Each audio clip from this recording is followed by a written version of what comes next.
My name is Jen. My family and I have been coming to Olive Branch since summer of this year.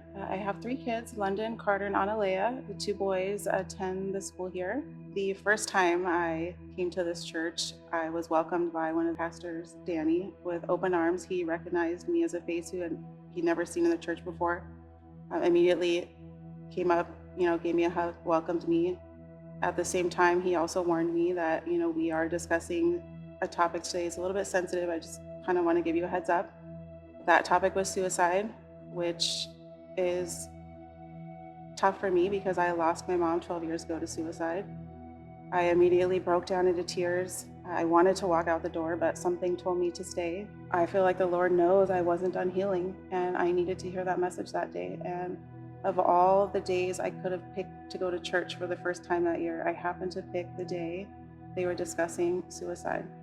Met a very nice woman by the name of Tony who, came up to me. I'm sorry to have overheard your conversation, but I noticed you're here by yourself. If you'd like to sit with me and my husband, I welcome you. And the feeling of support from a complete stranger in a very vulnerable moment in my life, I felt like I was at home, and I felt the need to come back. When I walked in the door that day, I wasn't looking for a church home, but I found a church home. I found myself in a situation where my family and I were going to be homeless. I didn't have any family to lean on for support.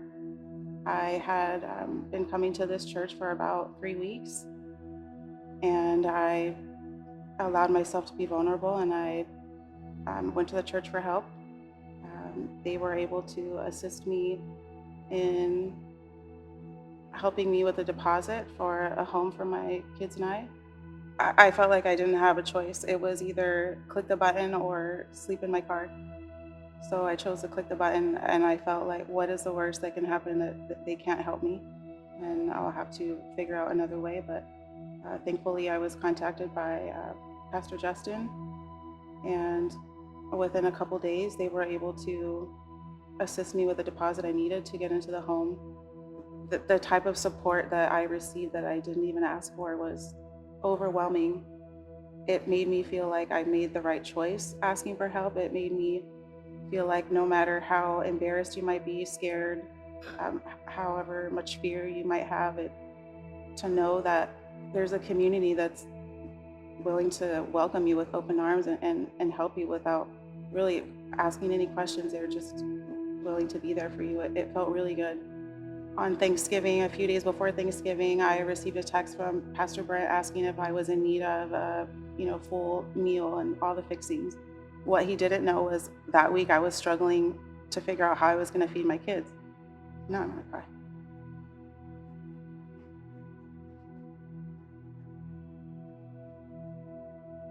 It really meant a lot to have the support of the church when no one else was there to help me. I guess someone had donated like enough to feed 10 families, and I was one of the 10. I'm like, why me? I needed that. I didn't want to ask them for any more help. Like I had already asked them for, help when I first came. I'm not trying to be a charity case, but that's also the Lord's, that was the Lord. Like, I know you need this. Here we go.